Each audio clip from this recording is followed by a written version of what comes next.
Live. नमस्कार, good afternoon प्यारे साथियों, कैसे हैं आप सभी। उम्मीद करती हूँ सभी प्यारे साथी एकदम मस्त, शानदार, जिंदाबाद, जबरदस्त होंगे। मैं वर्षा आप सभी का स्वागत करती हूँ आपके अपने प्यारे परिवार टीचिंग बाय रोजगार विद अंकित पर। तो प्यारे साथियों, आप लोगों के लिए यूपी टेट का जो बैच है इसकी शुरुआत आज से होने जा रही है। आज ये हमारा फर्स्ट डेमो है, तो सभी प्यारे साथियों का बहुत बहुत स्वागत है आज के सेशन में। एक बार कमेंट सेक्शन में बताएंगे कौन कौन साथी इस क्लास से जुड़ चुके हैं। ये आपका कुशलता बैच है ना। इससे आपको कुशलता मिलेगी। किसमें कुशलता मिलेगी? तो भाई टीचर बनने के सफर में आप लोग हैं, तो इस टीचर बनने के सफर में हमारी सबसे पहली सीढ़ी होती है कि हम टीचर एलिजिबिलिटी टेस्ट, है ना, यही तो है ये यूपी टेट। यानी आप उत्तर प्रदेश में शिक्षक बनना चाहते हैं तो इसके लिए आपको जो एलिजिबिलिटी चाहिए उसको क्वालिफाई कराने के लिए एग्जाम लिया जाता है। तो इस कुशलता बैच की शुरुआत आज से हुई है। इसमें आप लोगों की सुबह 8 बजे आपको ममतेज सर के साथ हिंदी की क्लास दिखी होगी, ठीक है। 10 बजे जो पेपर 2 वाले हैं वो आप लोगों के साइंस के लिए प्रियल मैम से जुड़ सकते हैं। इसके अलावा यहाँ पर 3 बजे आपने फिजिक्स की क्लास देखी होगी। फिर इसके बाद 11 बजे आपको ने सीडीपी की क्लास देखी होगी सुबह 11 बजे, ठीक है। 12 बजे मैथ्स की क्लास हुई थी। पेपर 2 वाले जिनके पास साइंस नहीं है उनके पास एसएसटी होगी, तो वो पेपर 2 की टाइमिंग सुबह 10 बजे है। हिस्ट्री जो है ये भी अच्छा, हिस्ट्री और ज्योग्राफी आपके 16 मार्च से चलेंगे। अभी ये जो है आपके और बैचेस में एंगेज्ड हैं और ये आप लोगों का पैरेलल चल रहा है। यानी मैं डेली बेसिस पर आप लोगों की क्लास संस्कृत की शाम को 4 बजे कर रही हूँ। इसमें लेवल 1 और लेवल 2 दोनों का सिलेबस सेम है, तो यहाँ पर हम साथ में इस सिलेबस को कंप्लीट करेंगे और शाम को 8 PM पर यहाँ पर आपकी ईवीएस की क्लास होगी, ठीक है। ये कुशलता बैच है। प्राइमरी लेवल का आप दे रहे हैं तो 1st to 5th के लिए अगर आप दे रहे हैं तो आप यहाँ पर रोजगार विद अंकित एप्लीकेशन पर कुशलता बैच देख लीजिए। यहाँ पर देख लीजिए प्राइमरी लेवल 1 to 5 लिखा हुआ है।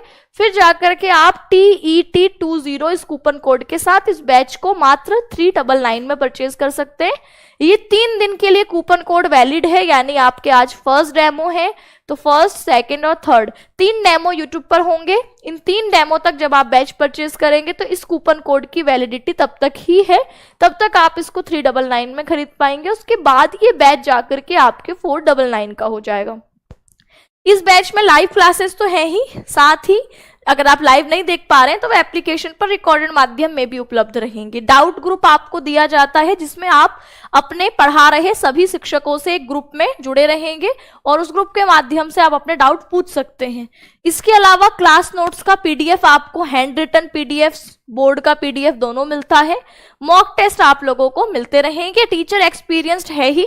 टीचिंग चैनल की शुरुआत ही आपके हमने सबसे पहले यूपी टेट बैच से की थी 2021 में, तो एक्सपीरियंस तो आपके पढ़ाने का आपको जब हम पढ़ाएंगे, आप डेमो लेंगे तो उसमें समझ में आ ही जाएगा। ऐसे ही अगर आप 6 to 8 का ले रहे हैं तो आपको एप्लीकेशन पर देख लेना है, यहाँ पर लिखा होगा कुशलता batch upper primary 6 to 8। Same process, इसमें भी वही आपको TET20 कूपन कोड लगा करके ये बैच 399 में दिख जाता है। बाकी सारी बातें तो सेम है ही। टाइम टेबल मैं आपको दिखा चुकी हूँ। परचेज करने के लिए रोजगार विद अंकित एप्लीकेशन अपने फोन में डाउनलोड करिए। ये जो साइड में ये 3 लकीरें ऐसी बनी होती है ना, यहाँ पर क्लिक करके आपको टीचिंग चैनल सेलेक्ट कर लेना है।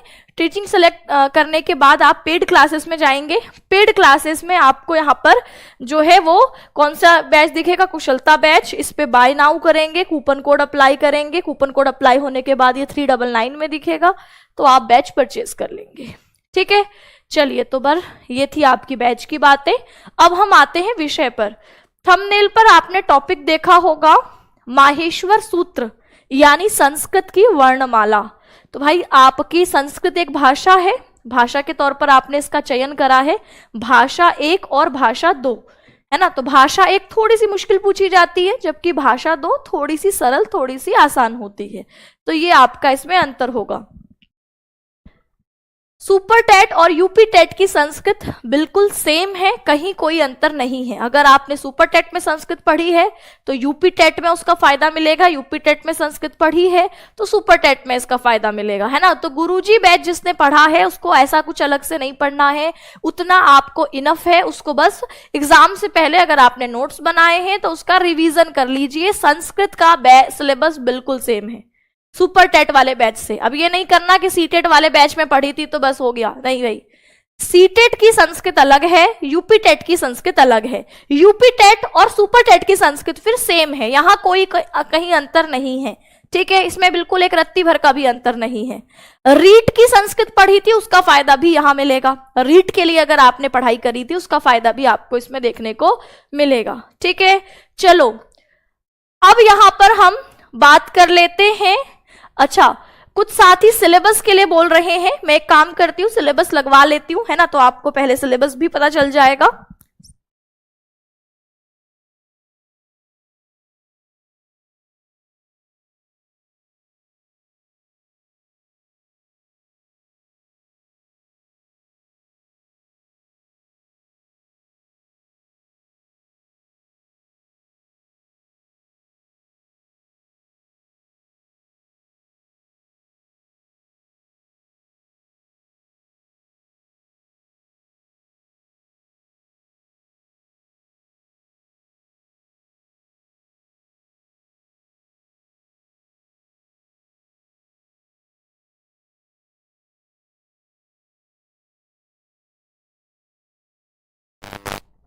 चलिए तो आप लोगों को मैं सिलेबस भी दिखा देती हूँ।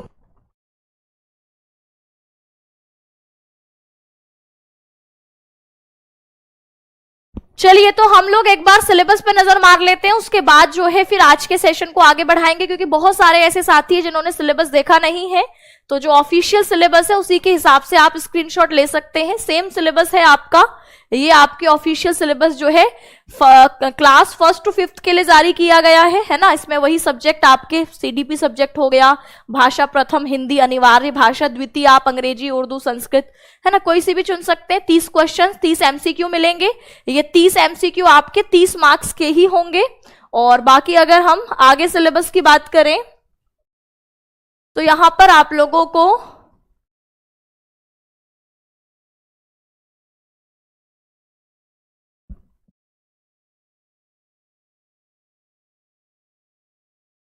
देखिए, ये आप लोगों का सिलेबस है,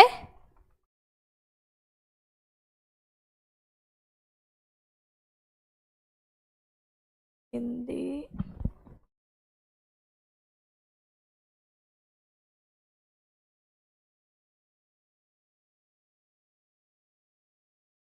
ये आप लोगों का संस्कृत का सिलेबस है। इसमें आप देख सकते हैं पहला पॉइंट इन्होंने लिखा है अपठित अनुच्छेद।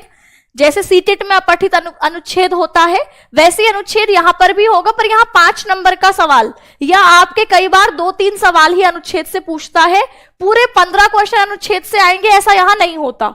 तो अपठित अनुच्छेद इन्होंने दे रखा है। इसके अलावा लिखा है संज्ञाएं। संज्ञाएं में आपका अकारांत पुल्लिंग शब्द, अकारांत स्त्रीलिंग, अकारांत नपुंसक लिंग, इकारांत स्त्रीलिंग, उकारांत पुल्लिंग, ऋकारांत पुल्लिंग, ऋकारांत स्त्रीलिंग, घर परिवार परिवेश पशु पक्षियों घरेलू उपयोग की वस्तुओं के नाम संस्कृत में, सर्वनाम क्रियाएं, शरीर के प्रमुख अंगों के संस्कृत शब्दों का प्रयोग, अव्यय, संधि सरल शब्दों की संधि तथा उनका विच्छेद, संख्याएं संस्कृत में संख्याओं का ज्ञान, लिंग वचन प्रत्याहार, मैं आज क्या पढ़ा रही हूं यही, प्रत्याहार, स्वर के प्रकार व्यंजन के प्रकार, स्वर व्यंजन विसर्ग संधियां समास उपसर्ग वाच्य कवियों एवं लेखकों की रचनाएं, ये इसका सिलेबस है। भाषा विकास में फिर पेडागोजी के टॉपिक हो गए, भाषा और अर्जन, 2-3 सवाल आते हैं, ये तो मैं एक क्लास मात्र लूंगी, इससे आप लोगों का यूपी टेट का पेडागोजी हो जाएगा। तो ये आपके पेडागोजी के टॉपिक है, जैसे आप सीटेट में देखते हैं सेम वही टॉपिक है। लेवल 1 और लेवल 2 दोनों में आपको सेम ही सिलेबस दिखेगा, यहां कोई अंतर नहीं है, ठीक है।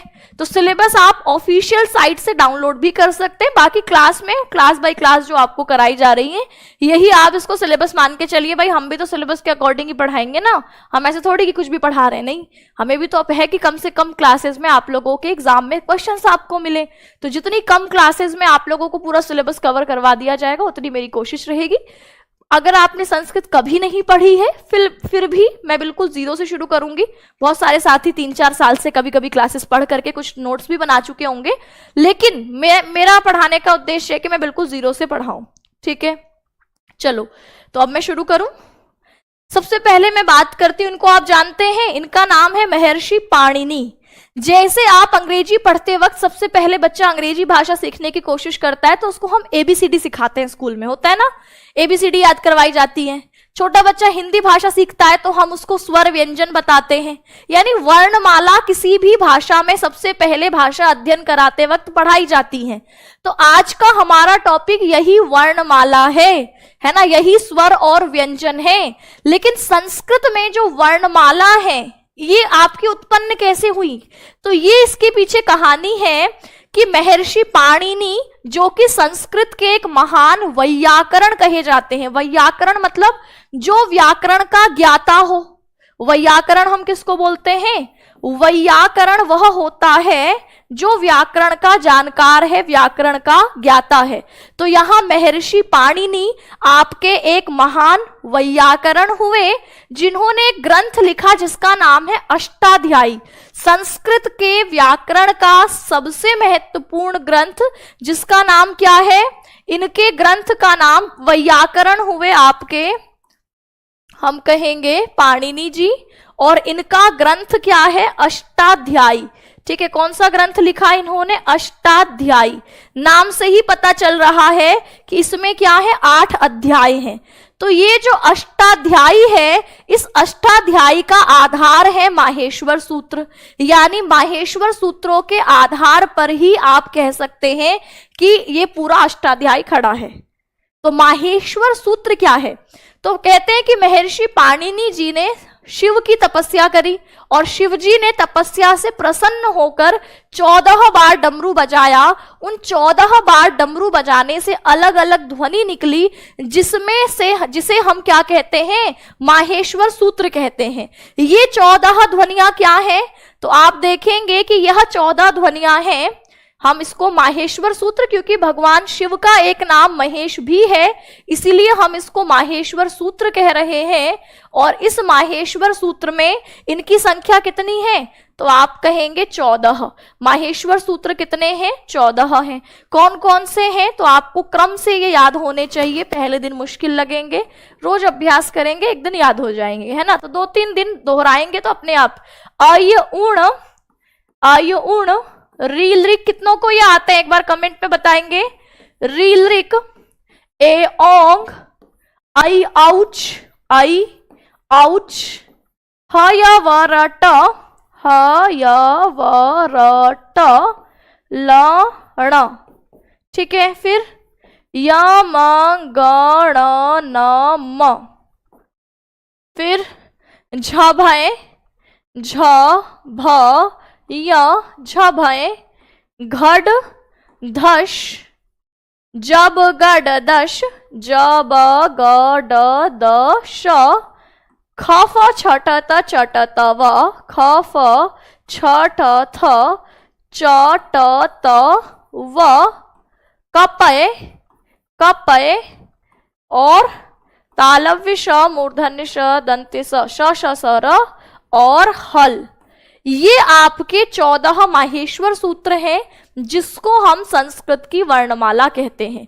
तो संस्कृत में जो माहेश्वर सूत्र है, यही क्या है? यही आपकी संस्कृत की वर्णमाला है। इनकी संख्या 14 है। अय उण, रील रिक, ए ओंग, आई आउच, ह य व र ट, लण, यमंगणनम, झ भय,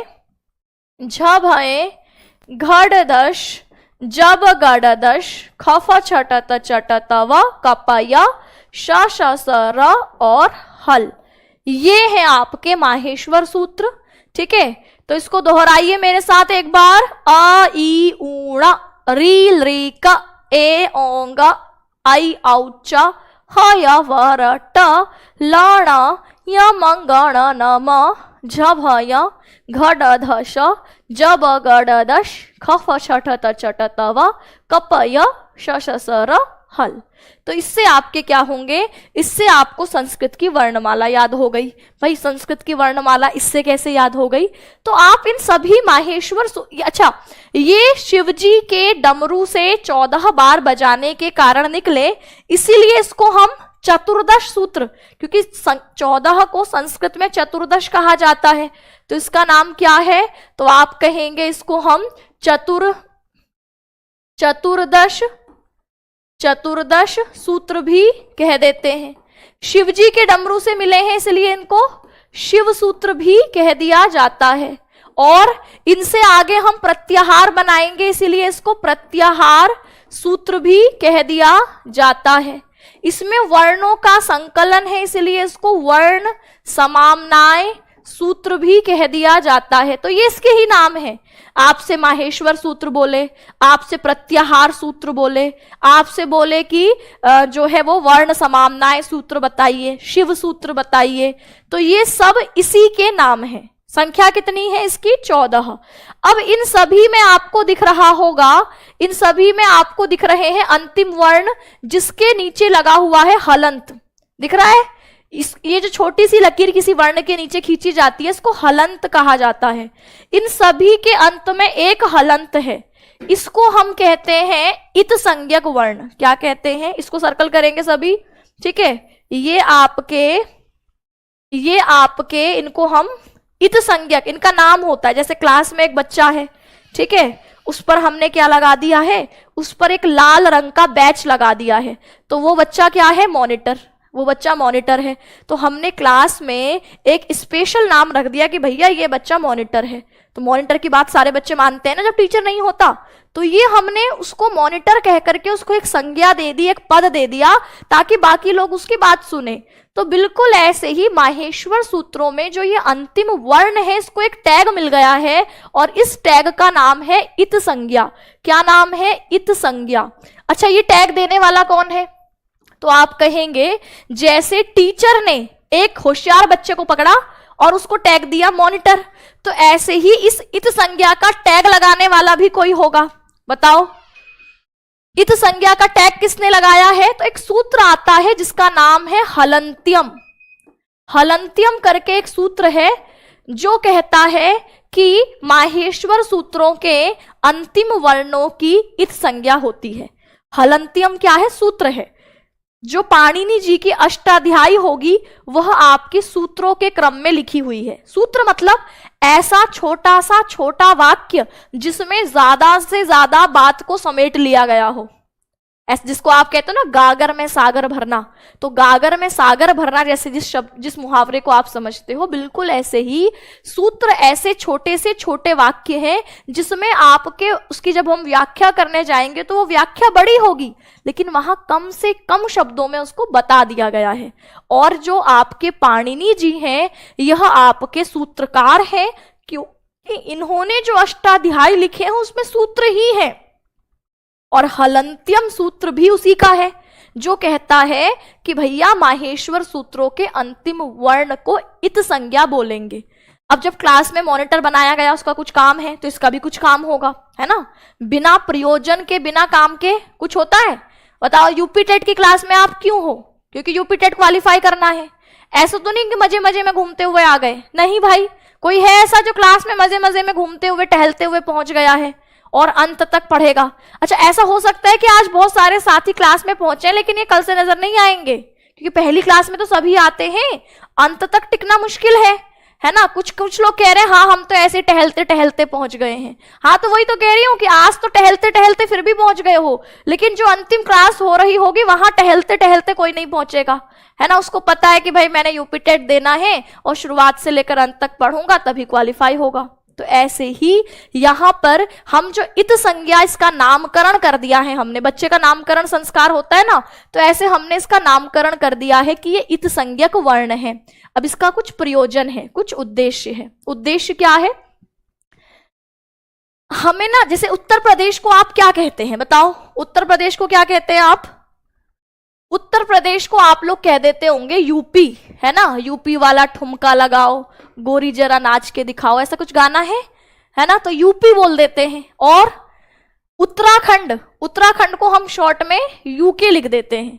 जैसे अब मुझसे कोई, जैसे मैं उत्तराखंड से हूं, है ना, तो मुझसे कोई पूछे तुम कहां से हो, मैं यूके से बोल देती हूँ, तो उनको एक बार के लिए यूके उत्तराखंड नहीं समझ में आता, उनको लगता है यूनाइटेड किंगडम बोल रही हूँ, है ना। तो कहते हैं वो, फिर मुझे ऊपर से नीचे तक देखते हैं। तो ये यूके क्या है? यूके शॉर्ट फॉर्म है। हमें डॉक्टर बोलना है तो हम डॉक्टर को ऐसे लिख दे रहे हैं, ये लिख रहा हमने डॉक्टर। तो बिल्कुल ऐसे ही आपके जो पाणिनि जी हैं, ये तो चलो हम आज कर रहे हैं, लेकिन पाणिनि जी ने यह अपने व्याकरण में बहुत पहले ही कर दिया है। इसी को हम प्रत्याहार कह रहे हैं। क्या कह रहे हैं? आपके हम प्रत्याहार कहते हैं। तो इनका उद्देश्य है कि यह प्रत्याहार बनाने में हमारी मदद करें। कैसे मदद करेंगे? मुझे चाहिए कि मुझे सिर्फ स्वर को बताना है। मैं चाहती हूं कि जितने स्वर है वो सब उठ करके इधर आ जाएं। एक मेरे पास रास्ता है, मैं बुलाऊं कि आ ई उ री ली ए ओ आई औ इधर आ जाओ, और एक मेरे पास रास्ता है, मैं बोलूं अच इधर आ जाओ। अब कौन सा अच्छा लग रहा है? आप कहोगे ये ज्यादा अच्छा लग रहा है कि अच इधर आ जाओ, तो 9 के 9 उठ करके आ जाएंगे। और ये तो बोलने में बड़ा टाइम लग रहा है कि अ ई उ री ली ए ओ आई औ उठ करके आ जाओ, है ना। तो इसीलिए पाणिनि जी ने भी ये सूत्र इसीलिए बनाए हैं ताकि कम से कम शब्दों में ज्यादा से ज्यादा कहा जा सके। तो यहां पर अब हम प्रत्याहार बनाते कैसे हैं? प्रत्याहार बनाने का सूत्र होता है, यहां सब कुछ सूत्रों में है। कई बार आपको संस्कृत पढ़ते हुए लगेगा हम मैथ्स तो नहीं पढ़ रहे हैं। ऐसे सूत्र तो हमने मैथ्स में पढ़े थे, और मैथ्स छोड़ी ही इसलिए थी कि सूत्र याद करने पड़ते हैं। ये तो संस्कृत में भी सूत्र आ गए, तो भैया ये आपके सूत्र तो है ही। लेकिन हाँ, यूपी टेट में बहुत सूत्रों से घबराने की जरूरत नहीं है, क्योंकि यहां बहुत ज्यादा गहराई में संस्कृत आती नहीं है। ठीक है, तो हमारे पास सूत्र है आदिर अंत्येन संहिता। आदिर अंत्येन संहिता ये सूत्र है। ये कैसा सूत्र है? ये प्रत्याहार बनाने वाला सूत्र है। आदिर अंत्येन संहिता क्या कहता है? जब भी हमें प्रत्याहार बनाना हो तो हम किसी अंतिम वर्ण को लेते हैं और उसके साथ शुरुआत के किसी भी वर्ण को जोड़ देंगे तो एक प्रत्याहार बन जाएगा। जैसे मैं बना सकती हूं इस अ को इस ण से मिलाकर के अण प्रत्याहार, जैसे मैं बना सकती हूं इस अ को इस क से मिलाकर अक प्रत्याहार। मैं इस ई को भी इस क से मिला सकती हूं, या इस ई को भी इस ण से मिलाकर के इण भी बना सकती हूं, इक भी बना सकती हूं। इस री से इस क को मिलाकर रिक भी बन सकता है। इस ए से इस अंगा को मिलाकर एंग भी बन सकता है। इस आई से इस च को मिलाकर आपके ऐच भी बन सकता है। तो प्रत्याहार में आपने देखा कि जो ये अंतिम वर्ण है, प्रत्याहार बनाने के लिए एक अंतिम वर्ण अनिवार्य है। ऐसा नहीं कि आपने सोचा कि चलो मैं अ और उ को मिलाकर औ प्रत्याहार बना दूंगा, नहीं, ऐसा नहीं चलेगा। प्रत्याहार बनाने के लिए हमें अंतिम इत संज्ञक की जरूरत पड़ेगी, नहीं तो इसका इत संज्ञा करने का लाभ क्या हुआ? भैया इत संज्ञा करी ही इसलिए गई है ताकि ये हमें प्रत्याहार बना के दे। तो प्रत्याहार बनाने में एक इत संज्ञक वर्ण आप कोई सा भी उठा सकते हैं, अंतिम का ये इत संज्ञक वर्ण कोई सा भी उठा सकते हैं। इसके साथ शुरुआत वाला वर्ण क्या अ ही होगा, शुरुआत वाला वर्ण ही होगा? नहीं, ऐसा अनिवार्य नहीं है। हम इसमें से कोई सा भी वर्ण रख सकते हैं। तभी तो मैंने अक इक भी बना दिया, उक भी बन सकता है, इस उ को भी आप क से मिला सकते हो। तो अच्छा, एक और चीज, क्या हम सिर्फ ये जो अंतिम इत संज्ञक वर्ण है इन्हीं को मिला दें? तो ऐसा नहीं होगा। क्या क्या नहीं हो सकता? तो हम इन दोनों को मिलाकर के प्रत्याहार नहीं बना सकते। और क्या नहीं हो सकता? हम इस वर्ण को, अंतिम इत संज्ञक वर्ण को छोड़कर भी प्रत्याहार नहीं बना सकते। प्रत्याहार बनाने का तरीका यह है कि इनमें से किसी भी वर्ण के साथ हम अंतिम इत संज्ञक वर्ण को जोड़ देते हैं तो एक प्रत्याहार बन जाता है। जैसे अब इस प्रत्याहार का काम क्या है? जैसे यूपी बोलते ही उत्तर प्रदेश आ गया, यूके बोलते ही उत्तराखंड आ गया, एचपी बोलते ही हिमाचल प्रदेश आ गया, तो शॉर्ट फॉर्म है। तो ऐसे ही अगर मैं बोल रही हूं अ को मैंने च से मिला दिया, ये अ है ये च है, ठीक है, इस अ को मैंने जाकर इस चौथे सूत्र के च से मिलाया तो ये बन गया अच प्रत्याहार। अब जब आपसे सवाल कैसे बनता है? यहां सवाल बनेगा कि अच प्रत्याहार में वर्णों की संख्या बताइए। अच प्रत्याहार में वर्णों की संख्या बतानी है, तो कैसे बताओगे? कौन कौन से वर्ण आएंगे अच प्रत्याहार में? तो आप कहोगे अच प्रत्याहार में अ, इसके अलावा ई भी आएगा। अच्छा, प्रत्याहार में वर्ण बताने के लिए हमें जो जहां से शुरू किया है और जहां पर खत्म कर रहे हैं उसके बीच के सभी वर्ण लिए जाते हैं। किसको छोड़कर? इत संज्ञक को छोड़कर।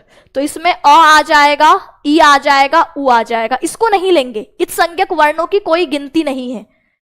जैसे अगर आपके घर में भंडारा हो रहा हो तो भंडारे में बाहर के लोगों को बुलाओगे कि घर के लोगों को बिठा दोगे? पहले घर के लोगों को नहीं बिठाओगे ना, बाहर के लोग बुला के लेके आओगे। तो ऐसे ही जिसका जिम्मेदारी प्रत्याहार बनाना है वो खुद कभी गिनती में नहीं आएगा, वो गिनती से बाहर रहेगा। तो यहां पर जब हम अच प्रत्याहार कह रहे हैं तो अच प्रत्याहार में अ ई उ और क्या होगा? री और ली। इसके अलावा ए ओ और इसके अलावा आई औ। अब बताओ कितने वर्ण आ गए? हमने इस अ से लेकर इस च तक के बीच के सारे वर्ण ले लिए। कितने वर्ण हैं? कुछ लोग 11 भी कह रहे हैं। भैया तुमने 11 कैसे गिन लिए? बताओ, किसी को 11 भी नजर आ रहे हैं? ज्यादातर लोगों को 9 नजर आ रहे हैं ना, मुझे भी 9 ही दिख रहे हैं, लेकिन 11 वाले कुछ गड़बड़ कर रहे हैं, 12 वाले भी कुछ गड़बड़ कर रहे हैं। ये आपको 9 ही दिखने चाहिए क्योंकि इत संज्ञक आपको दिखाई नहीं देंगे। भंडारे में घर के लोगों को नहीं मिलता, ठीक है, भंडारे में बाहर के लोगों को बुलाया जाता है। तो ऐसे ही यहां सोच लो भंडारा हो रहा है, सिर्फ हमें इत संज्ञक वर्ण को छोड़कर गिनना है। तो अब आप कहोगे कि ये जो हमारे पास अच वर्ण है, ये जो अच वर्ण है इसमें वर्ण अ ई उ री ली ए ओ आई और औ आ गया। ये 9 स्वर हैं। आपसे बोले कि माहेश्वर सूत्र के हिसाब से कितने स्वर हैं? केवल 9 स्वर हैं। इन 9 स्वरों को आप ध्यान से देखो एक बार, ठीक है, ध्यान से देखना है इनको। देख लिया? अब इसमें ये वाला जो विभाग है ये है मूल स्वर। ये कौन से स्वर है? मूल स्वर, मूल स्वर। और ये जो 4 है ये कैसे हो गए? ये है संयुक्त स्वर, मूल स्वर और ये है संयुक्त स्वर। ये तो आपको हिंदी में भी पता है भैया, इसको संधि स्वर भी बोल देते हैं। मूल स्वर का मतलब है जिसको तोड़ोगे तो 2 भागों में ना टूटे, सबसे छोटा, जिसको और तोड़ने पे और छोटा किया ही ना जा सके, वही मूल स्वर है। अ ई उ री ली अपने सबसे छोटे रूप में है, जबकि ये सबसे छोटा नहीं है, ये 2 स्वरों के मिलने से बना है। तो ये जब इसको छोटा करोगे, इसको तोड़ोगे तो ये 2 भागों में अलग हो जाएगा। तो ये हो गए संयुक्त स्वर। संयुक्त नाम से भी पता चल रहा है कि जुड़कर बने हैं।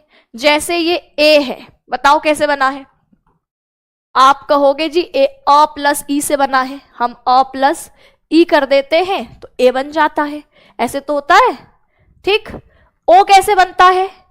ओ भी आपके संयुक्त स्वर है, अ प्लस उ के संयोग से बन जाता है।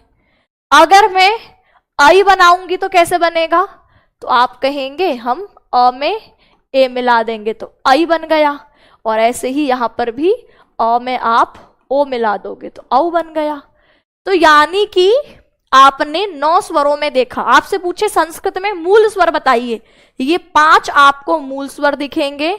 मूल स्वरों की संख्या कितनी हो गई? 5। संयुक्त स्वर कितने हो गए? 4। और इन्हीं को हम क्या कह देते हैं? इन्हीं को हम अच कहते हैं, यानी स्वर कहते हैं। तो ऐसा कोई है जिसको स्वर ना आए हो? ऐसा कोई क्लास में है जिसको स्वर समझ में नहीं आए? स्वर समझने के लिए यही तो है, स्वर और व्यंजन के प्रकार आपको समझने थे। तो आपने माहेश्वर सूत्र पढ़ा। माहेश्वर सूत्रों के क्या क्या नाम है ये आपने जाना, क्योंकि यह आपके पाणिनि जी को शिव की तपस्या करने के बाद प्राप्त हुए, इसलिए इसका नाम माहेश्वर सूत्र है। शिव जी से प्राप्त हुए शिव सूत्र भी कह देते हैं। संख्या में 14 है, इसलिए इसको चतुर्दश सूत्र कह देते हैं। इनसे आगे चलकर हम प्रत्याहार भी बना रहे हैं, इसीलिए इनको प्रत्याहार सूत्र भी कह देते हैं। क्योंकि यह संस्कृत की वर्णमाला है तो वर्ण समाम्नाय भी कह देते हैं। ये स्वर संधि क्या होता है भैया? पहली बात तो तुमने जो ये सुअर लिखा है ना, सुअर ये स्वर नहीं है, है ना? तो पहले तो थोड़ा सा लिखने में इसको ध्यान रखो, ऐसी गलतियां नहीं होनी चाहिए। टीचर हो आप, स्टूडेंट थोड़े हो। अपने आप को स्टूडेंट मानकर मत पढ़ाई करना, ठीक है? आप टीचर हो, टीचर ऐसे गलती करेगा फिर मुर्गा किसको बनाएंगे हम? क्लास में जाओगे पढ़ाने तो मुर्गा किसको बनाओगे जब गलती खुद ही कर रहे हो? ये स्वर है, स्वर है ना, स्वर। आधा स व और र, ठीक है। स्वर संधि क्या होती है, जब टॉपिक आएगा तो वहां एक्सप्लेन किया जाएगा। फिलहाल अभी हमारा स्वर संधि नहीं चल रहा है, तो इसको अभी हमने नहीं पढ़ना है, अभी हमें बाकी चीजें देखनी है। माहेश्वर सूत्र, जिसको हम संस्कृत की वर्णमाला कह रहे हैं, इसमें 14 सूत्र हैं। शुरुआत के 4 सूत्र आपने समझे कि यह जो अ, ई, उ और ण, री, री, क, ए, ओ, ग, ऐ, औ, च, इनको पढ़ा आपने। माहेश्वर सूत्र में सबसे शुरुआत में ये 4 सूत्र आते हैं और इनको हम क्या कहते हैं, इनको हम स्वर कहते हैं, क्योंकि हमने इस अ को मिलाया इस च से, तो ये अच प्रत्याहार बना, जिसको हमने कहा कि ये स्वर हैं। संस्कृत में आपके इनको हमने 2 भागों में बांटा। ये जो पहले वाले 2 सूत्र हैं ये मूल स्वर को दिखाते हैं, इसमें अ, ई, उ, रील, री आ रहा है, ये मूल स्वर को दिखा रहे हैं। और ये आप इसमें ए और इस च को जोड़ करके एच बोल सकते हो। ये जो एच है ये आपके किसको सिखाता है, संयुक्त स्वर को, और इसमें आपके कितने स्वर आ गए, 4 स्वर आ गए। ठीक है, इतनी स्पष्टता आ गई कि संस्कृत में स्वर क्या है। स्वरों के प्रकार भी हैं, सिर्फ अकेला अ, इसके 18 प्रकार होते हैं। अब मुझे नहीं पता आपकी जानकारी में कितने हैं, हम इसको देखेंगे। इसके 18 प्रकार हैं। फिलहाल मैं अभी इतना गहराई में नहीं जा रही हूं, अभी पहले आप बेसिक ही पढ़ो। फिर व्यंजन की बात आती है। इसके बाद के जो सूत्र हैं, यानी इसके बाद के सूत्र कौन से हैं हमारे, इसके बाद के सूत्रों को मैं यहां पर लिखती हूं, तो इसके बाद के सूत्रों में आ गया ह, य, व, र, ट, ह, य, व, र, ट, ल, ण, य, म, ग, ण, न, म, झ, भ, य, घ, ढ, ध, श, ज, ब, ग, ड, द, श, ख, फ, छ, ठ, थ, च, ट, त, व, क, प, य, श, श, स, र, ह, ल।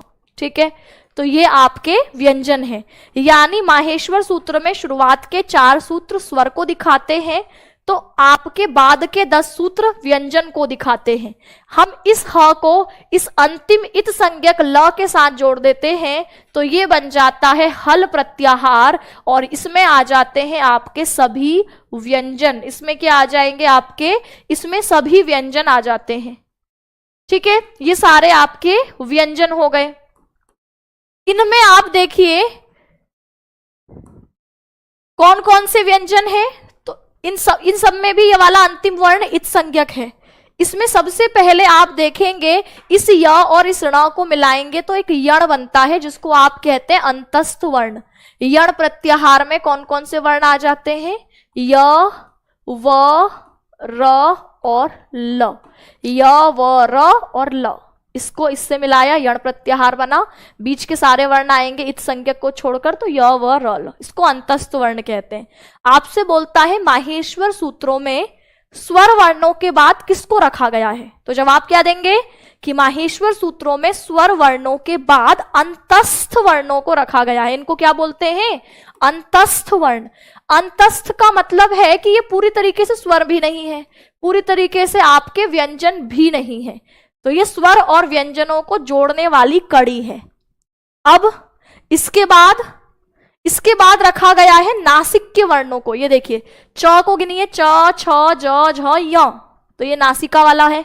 फिर प, फ, ब, भ, म, पंचम वर्ण। फिर क, ख, ग, घ, अंग, पंचम वर्ण।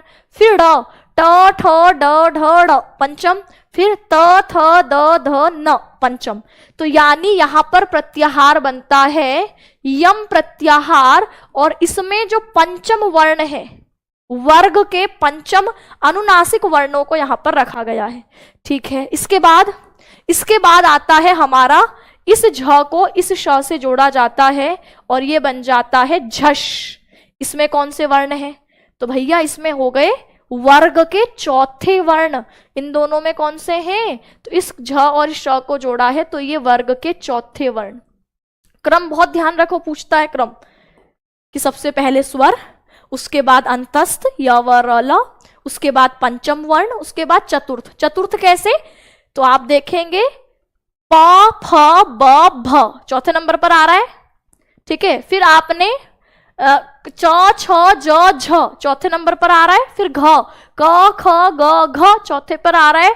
ढ ट ठ ड ढ और आपके त थ द ध, ये सब आपके चौथे हैं। मैं होमवर्क दूंगी आपको, मैं जो प्रत्याहार बोल रही हूं इसके अंदर आने वाले वर्णों को कॉपी में लिख लेना, फिर मैं कल आंसर बताऊंगी तो देख लेना कि भाई कितनों ने सही किया, जिससे आपको ये पता लग जाएगा कि मैं सही भी कर रहा हूं कि नहीं कर रहा, है ना, मुझे समझ में भी आ रहा है कि नहीं आ रहा, ठीक है। तो मैं ये जो प्रत्याहार लिख रही हूं इसके अंतर्गत आने वाले वर्णों को आपने लिखना है। कल जब मैं आंसर बताऊंगी अपना मैच कर लेना हमने कितना सही किया। अब इसके बाद देखो ज ब ग ड द श, इसमें आपके इस श से इस ज को मिलाकर हम जश प्रत्याहार बनाते हैं और ये होता है वर्ग का तीसरा वर्ण, थर्ड। तो माहेश्वर सूत्र में सबसे पहले स्वर, फिर अंतस्थ, फिर पंचम, फिर चतुर्थ, फिर तृतीय, विपरीत क्रम में चल रहे हो। अब द्वितीय आ जाएगा, ख फ ख क ख दूसरा नंबर पर, फ प फ दूसरा, च छ दूसरा, ट ठ दूसरा, त थ दूसरा।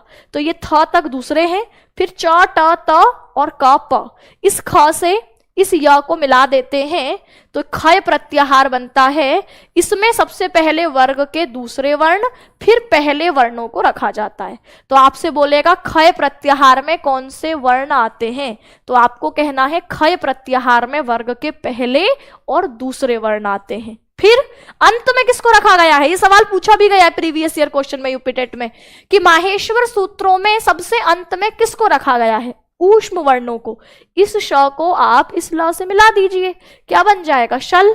शल मतलब क्या है, ये ऊष्म वर्ण है। ऊष्म मतलब जिसको बोलने में ऊष्मा मुख के बाहर आए, वो ऊष्म वर्ण है। तो अब माहेश्वर सूत्र में सबसे पहले आई उण री लृक ए ओंग आई औच, ये चार सूत्र जिसमें स्वर बताए हैं। फिर हमारे पास हयवरट लण, ये दो सूत्र जिसमें हमारे पास अंतस्थ वर्ण बताए हैं। फिर यमंग गणनम सूत्र जिसमें अनुनासिक वर्ण बताए हैं। फिर झभय घड़दश, इसमें वर्गों के चतुर्थ वर्ण बताए हैं। फिर आपके जब गड़दश, इसमें वर्ग के तृतीय वर्ण बता दिए। मैं एक एक लिखूं यहां पर, चलिए। सबसे पहले अच तो आपने जान लिया है ना, ये अच तो आप समझ गए। अब अच के बाद अगला प्रत्याहार मैंने आपसे बोला यण प्रत्याहार, अगला प्रत्याहार मैंने बोला यण। अब आप सोच रहे होंगे कि यहां आपने ह को क्यों छोड़ दिया, तो ये ह ना किसी और उद्देश्य से लगा हुआ है, इस पर अभी आपको ध्यान नहीं देना है। आपको मानना है कि हमें अभी इस पर ध्यान देना है, य व र ल, ठीक है। तो इस पर ध्यान दीजिए आप कि हमारे पास यण प्रत्याहार है। माहेश्वर सूत्रों में पहले स्वर हो गए, फिर यण हो गया, फिर इसके बाद मैंने आपसे कहा ये यम प्रत्याहार है। फिर इसके बाद मैंने आपसे कहा जश नहीं, इससे पहले झश प्रत्याहार है, फिर जश प्रत्याहार है, फिर खय प्रत्याहार है, और फिर अंत में हमारे पास शल प्रत्याहार है। और ये आपके सभी वर्णमाला में आपके आ गए। किस किस को समझ में आ गई है बात और किस किस के नहीं आई है। अगर जो बिल्कुल कभी संस्कृत नहीं पढ़े हैं तो उनको थोड़ा सा लग रहा होगा कि ये झल पल कल क्या चल रहा है, या आई उण रील रिक क्या है, लेकिन एक दो दिन में आप अभ्यस्त हो जाओगे। जैसे किसी ने कभी इंग्लिश नहीं पढ़ी, पहले दिन उसको ABCD पढ़ा दी जाए, है ना, तो उसको लगेगा ना कि A से लेकर Z तक 26 लेटर मुझे कैसे याद होंगे। तो ऐसे ही पहली बार संस्कृत पढ़ोगे तो थोड़ी मुश्किल लगेगी, लेकिन रोज जब इन चीजों को सुनोगे, आज ABCD कितनी आसान लग रही है, क ख ग कितने आसान लग रहे हैं, क्योंकि वो पढ़ चुके हो, समझ आ चुका है। लेकिन जिसको पहली बार पढ़ेंगे कोई भी विषय, मैं आज मैथ्स पढ़ने बैठ जाऊं, मैं आज इंग्लिश पढ़ने बैठ जाऊं, मुझे मुश्किल लगेगा, मुझे लगेगा कैसे पढ़ते हैं ये लोग। लेकिन जब मैं वही रोज रोज रोज अभ्यास करूंगी तो वो हमें फिर आने लग जाता है, फिर तो हमें आसान लगने लगता है। तो इसीलिए आज घबराएं नहीं आप, जितना आपको बताया गया है बस इतना आपको ध्यान रखना है, बाकी तो धीरे धीरे आपको आ ही जाएगा, कोई दिक्कत वाली बात नहीं है। तो सबसे पहले स्वर है, आपको स्वर और व्यंजन पर ही अंतर समझ लेना है आज, कि ये जो माहेश्वर सूत्र आप देख रहे थे, जिसमें आज क्या होमवर्क आपका कि इनको पूरे को याद कर लेना है, पहले तो लिख के लगा लो कहीं, आय उण रील रिक ए ओंग आय औच हय वरट लण यमंगणनम झबाएं घड़दश जब गर्दश खफ चढ़तवा कपय शस सर हल, ये लिख कर लगा लो। फिर इसमें यह समझना कि अच्छा ये अंतिम वाले वर्णों को इतना कहा गया है, अंतिम वाले वर्णों को क्या कहा गया है, इत। इत का मतलब है इसकी गिनती नहीं होती, ये हमारे प्रत्याहार बनाने में प्रयोग होते हैं। इसीलिए हमने शुरुआत के 4 सूत्र जिसमें सभी स्वर है, इसमें एक प्रत्याहार बनाया है जिसका नाम है अच, और इस अच में हमारे सभी स्वर आ गए हैं। फिर हमने आगे बढ़ रहे हैं तो य व र ल अंतस्थ वर्ण लिए हैं। फिर हमने य म गण नम, इसमें पंचम वर्णों को रखा गया। फिर झ भ घ ढ ध, इसमें चतुर्थ वर्णों को रखा गया। ज ब ग ड द, इसमें तृतीय वर्णों को रखा गया। ख फ छ ट त च ट त, इसमें द्वितीय और प्रथम वर्णों को रखेंगे। अच्छा, कई लोगों को ये पंचम चतुर्थ भी नहीं आ रहा होगा, तो उनको और थोड़ा सा मुझे खोलकर बताना पड़ेगा। हिंदी में जब आप वर्णमाला पढ़ते हैं तो 5 वर्ग हैं, क च ट त प, इसको याद कर सकते हैं, कचोटता प्यार, है ना। अब इन 5 ही वर्गों में देखो 5-5 वर्ण होते हैं, क ख ग घ अंग।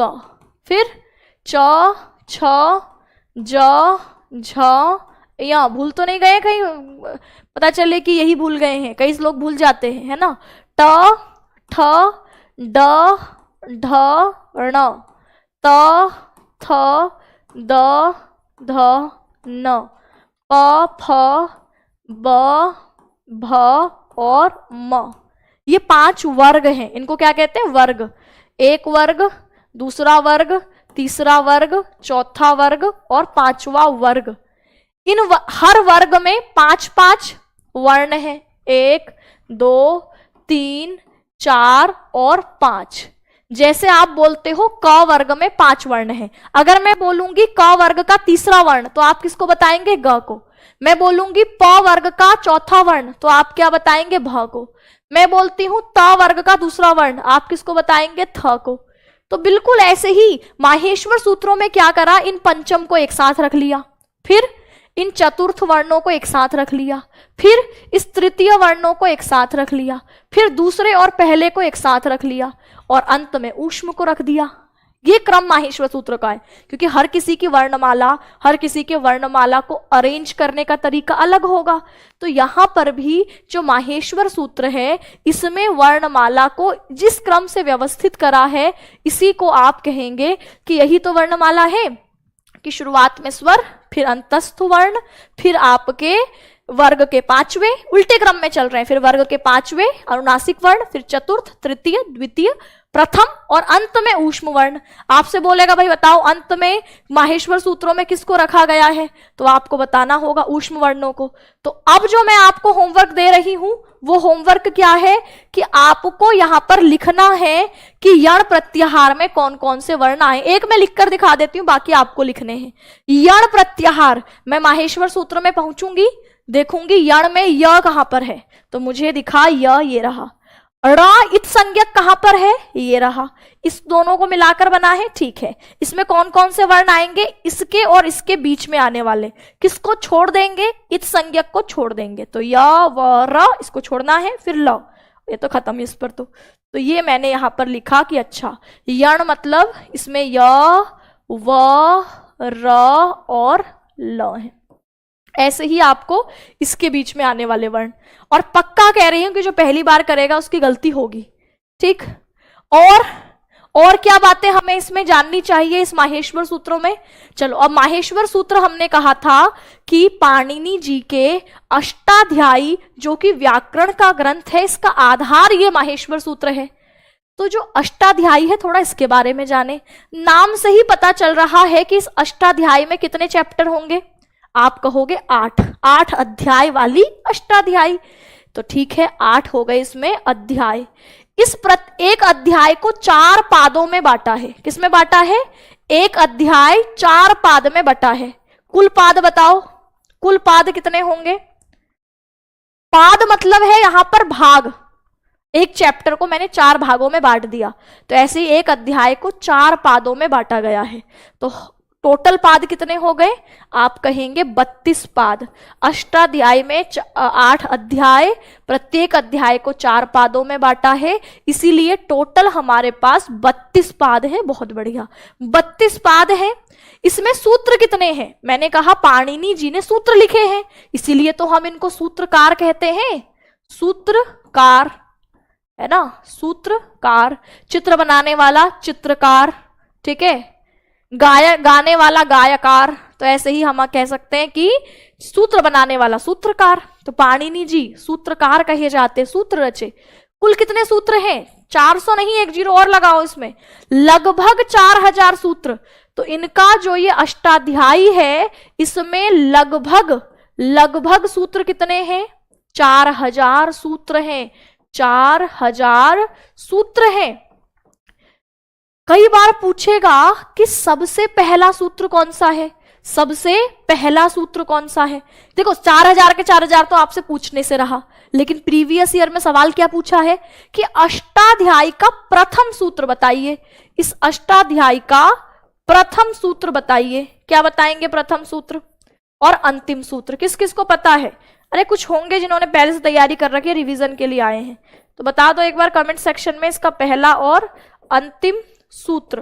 पहला और अंतिम सूत्र। तो आप कहोगे इनका पहला सूत्र हम कह सकते हैं वृद्धिरादेच। पहला सूत्र कौन सा है? वृद्धिरादैच, वृद्धि संज्ञा करने वाला वृद्धिरादैच सूत्र।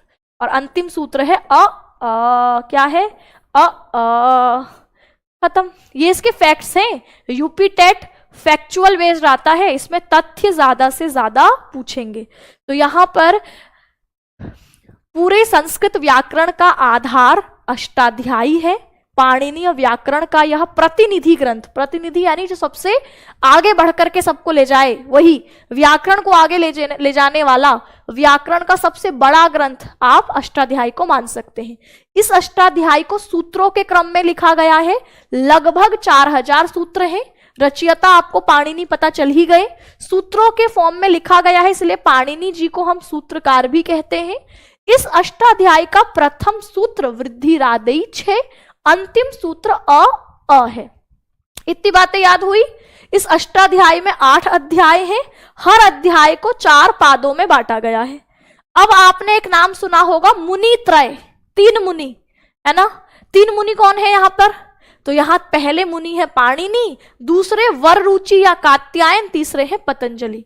देखो पाणिनि जी ने जो कार्य किया है वह है सूत्रों के क्रम में सूत्र लिखे हैं, ठीक है। अब इनके सूत्रों पर आगे चलकर एक और रचना हुई, वह है कात्यायन। इनका नाम कात्यायन या कई जगह वररुचि मिल जाता है। इन्होंने क्या लिखे हैं? वार्तिक। क्या लिखे हैं? वार्तिक। और इनके थोड़े समय बाद आगे और आ गए पतंजलि। कौन है? पतंजलि। इन्होंने क्या लिखा है? महाभाष्य। इनका ग्रंथ क्या है? महाभाष्य।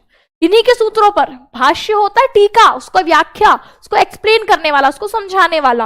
अब पाणिनि जी के सूत्र इतने संक्षिप्त हैं कि थोड़े समय बाद लोगों को समझ ही नहीं आ रहे, तो फिर इसको थोड़ा सा एक्सप्लेन करने के लिए कात्यायन वररुचि जी आए इनके थोड़े समय के बाद, और इन्होंने वार्तिक लिख दिए। और इस वार्तिक में कई सारे, देखो पहले भाषा आती है, व्याकरण बाद में आता है, और व्याकरण भाषा के नियमों को बताता है। अब भाषा लगातार परिवर्तित होती है। पाणिनि जी के समय के बाद कुछ भाषा में ऐसे शब्द आ गए जो उनके समय पर नहीं थे। ऐसे शब्दों को भी नियमित करने के लिए, कि व्याकरण का काम नियम बनाना है, वररुचि ने कुछ और वार्तिक जोड़ दिए। तो यानी ये तीनों ने, इन तीनों के ग्रंथ को मिलाकर हम व्याकरण को समझते हैं। तो ये आपके सूत्रकार, वार्तिककार, महाभाष्यकार, ये कहलाते हैं सूत्रकार, ये कहलाते हैं वार्तिककार, ये कहलाते हैं महाभाष्यकार। इन तीनों को साथ में क्या कह दिया जाता है? मुनित्रय। अब आपसे यूपी टेट का प्रीवियस ईयर उठा के देखो, मुनित्रय से सवाल बना है कि नहीं बना? बोलेगा निम्न में से मुनित्रय में कौन नहीं है? तो पहले पता तो है कि कौन हो। तो पतंजलि भी है, पाणिनि जी भी है, वररुचि या कात्यायन एक ही व्यक्ति का नाम है। तो ये आपके तीनों मुनित्रय हैं, इनकी रचनाएं पूछेगा। पाणिनि जी की रचना का नाम बताइए, अष्टाध्यायी। वररुचि की रचना वार्तिक, ठीक है, और पतंजलि की रचना महाभाष्य। इतनी बातें स्पष्ट है। और इस अष्टाध्यायी का आधार माहेश्वर सूत्र है। माहेश्वर सूत्रों की संख्या 14 है। क्या क्या इनके नाम है ये मैं यहां पर लिख देती हूं। माहेश्वर सूत्रों के क्या क्या नाम है, अब आप दोहराइए, क्लास में ही चीजें याद हो जाएं। माहेश्वर सूत्र कितने हैं, तो आप कहेंगे माहेश्वर सूत्रों को हम शिव सूत्र कहते हैं, क्योंकि शिव जी के डमरू से निकले हैं। इनको हम चतुर्दश सूत्र कह रहे हैं, चतुर्दश सूत्र कह रहे हैं। इसके अलावा चतुर्दश सूत्र के अलावा प्रत्याहार है ये, तो इसलिए इनको प्रत्याहार सूत्र कह रहे हैं। इनको हम वर्ण समामनाएं सूत्र कह रहे हैं, क्योंकि इनसे वर्ण बनते हैं, इसलिए इनको वर्ण समामनाएं। समामनाएं मतलब होता है संकलन, वर्णों का संकलन जिसमें, ये इसके अन्य नाम है। इसमें स्वर और व्यंजनों को बताया गया है। देखो यही सारी बातें यहाँ पर फैक्ट्स में लिखी होंगी, एक बार मैं पढ़ देती हूँ कि अष्टाध्याय में कुल 8 अध्याय हैं, प्रत्येक अध्याय में 4-4 पाद हैं। इस प्रकार यहाँ 8 चौक 32 कुल पाद हो जाते हैं। संपूर्ण पाणिनीय शब्दानुशासन को 8 अध्यायों में विभक्त होने के कारण अष्टाध्यायी या अष्टक कहते हैं। अष्टाध्यायी सूत्र शैली में लिखा गया ग्रंथ है। अष्टाध्यायी का पहला सूत्र वृद्धि रादैच है, अंतिम सूत्र अ है। स्वर सिद्धांत चंद्रिका के अनुसार पाणिनि जी ने 3995, निर्णय सार के हिसाब से 3985, वाचस्पति के हिसाब से 3965 सूत्रों की रचना करी। अब अलग अलग संख्या है, इसीलिए एग्जाम में लगभग 4000 के करीब आपसे पूछता है ना, ऐसे एग्जैक्ट नंबर याद नहीं रखना।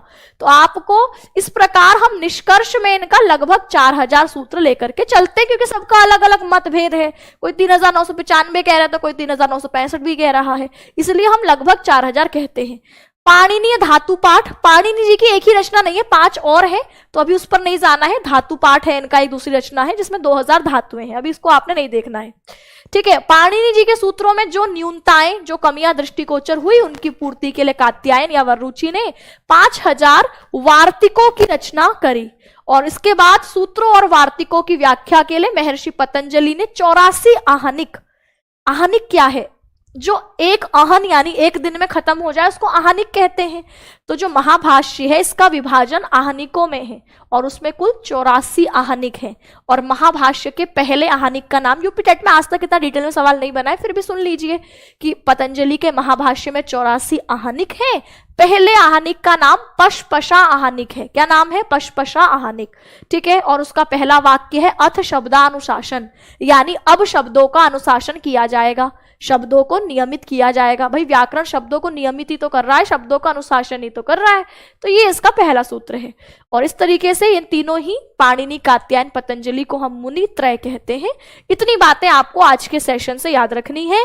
बाकी आपको होमवर्क पता चल ही गया कि इसके अंतर्गत आने वाले वर्णों को आपने लिखना है। कल इसका आंसर बताया जाएगा।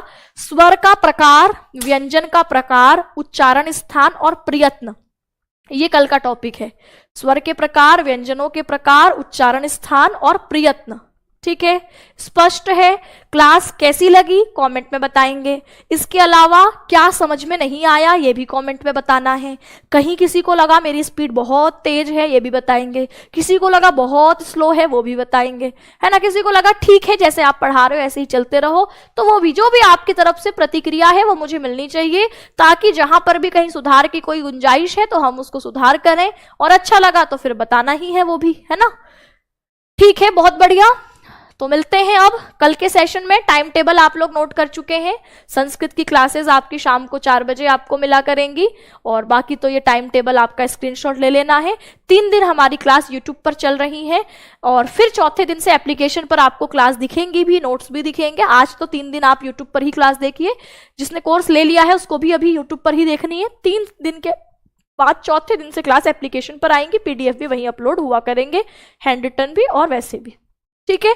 TET20 कूपन कोड लगा के 399 में ये बैच आप 3 दिन तक परचेस कर सकते हैं। उसके बाद ये 499 में, बहुत कम है इसका प्राइस, है ना, क्योंकि ये एलिजिबिलिटी टेस्ट से ज्यादा रखा भी नहीं है कि भैया आपको ये पास करके रख लेना चाहिए अपने पास। कुछ नहीं पता भविष्य में नियमों का कि कहाँ कौन से नियम बदल जाए, है ना। आपकी तो पूरी दुनिया इधर उधर हो जाती है। कई सारे लोग टीचर बन चुके हैं, अब यूपी टेट का एग्जाम देंगे, क्यों भैया? फिर सरकार का नियम है, तो इसलिए हम सरकार के नियम बदलते रहें, ये होता रहे इधर उधर, तो हम इसके भरोसे क्यों चले? हमें जब मौका मिला है एग्जाम देने का तो हम अपने पास क्वालिफाई करके रख लें। भले ही आपको लग रहा है कि इसका क्या ही काम, जो है वैकेंसी नहीं आ रही है, तब भी पास करके रख लें, क्योंकि सरकार जब वैकेंसी निकालती है तब भी आनन फानन में वैकेंसी निकालती है, जिसके पास नहीं होता फिर वो पछतावा करते रह जाता है। तो इसीलिए अपने पास इसको क्वालिफाई अच्छे नंबरों से करके रखिए। वैसे तो इसमें 90 नंबर चाहिए क्वालिफाई करने के लिए, फिर भी मैं कहूंगी अच्छे नंबरों से क्वालिफाई कर लेना। भविष्य में हो सकता है कुछ और योजना बन जाए, आने वाली शिक्षक भर्तियों में इसके नंबर जुड़ने लग जाए, कुछ कह नहीं सकते ना। तो इसीलिए आपकी कोशिश होनी चाहिए कि जब आप एग्जाम दे रहे हैं तो अच्छे से अच्छे नंबरों से एग्जाम को क्वालिफाई कर लें। ठीक है, चलिए तो हम आज के इस सेशन को यहीं विराम देते हैं। सभी साथियों को नमस्कार, धन्यवाद।